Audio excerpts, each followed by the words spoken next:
talk about how to measure correctly. It's very important that you do this, especially with dry ingredients. I'm going to show you the wrong way first. First of all, this is what you need to measure dry ingredients correctly. There's two different kinds of measuring cups.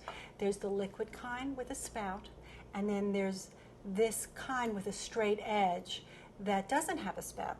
But this is the same measurement when you get to the line here. You cannot use this to measure dry ingredients. It does not work because when you put the dry ingredients in, there's no way to level the top. Let me show you what most people do. And then they complain that they don't like to bake because all of their things are heavy or dry or whatever it is. It's because you're not measuring correctly. Watch this. This is what most people do. This is sugar. Most people, when they want to make, let's say this is a cup of sugar, they go like this.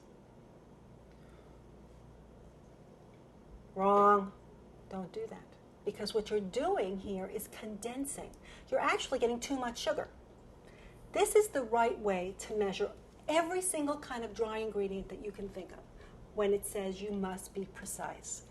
You go deep in so that it's overflowing. You take a straight edge and you just tap along the side and then sweep it off. That's a perfect 1 cup measure. That's what recipes call, that's what they mean when they call for 1 cup of sugar or flour or hopefully not salt. That would be nasty. But that's how you do a dry ingredient like that. And it's the same thing with measuring spoons. Here's some salt. Overflowing. You just tap it, tap it. I can't tell you how difficult it is to break this habit. In my classes, I have to go around watching people because they're just doing this. Don't do that because I want you to be happy with your recipes. That's dry ingredients. Now, let's talk about, I'm going to put back my sugar here. Let's talk about liquid. This is, of course, a liquid measuring cup. But what you want to do is you need to bend down, eye level, so that you can actually see when you reach your destination. That's a perfect cup. When I'm like this, it looks inaccurate. Right now, it looks like I should add more. That's what happens. My perception is off when I'm standing and measuring liquid ingredients. So you want to get down eye level to the measurement. Semi-solid, like shortening. You want to go into shortening like this. Let me close my milk. You go in, again, you're going to use a dry measure. This is considered dry. This is liquid. Anything that doesn't have a spout is considered dry when it comes to measuring.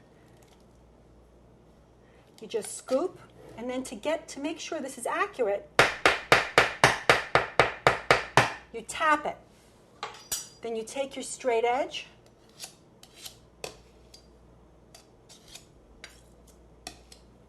then to release it, you just go in.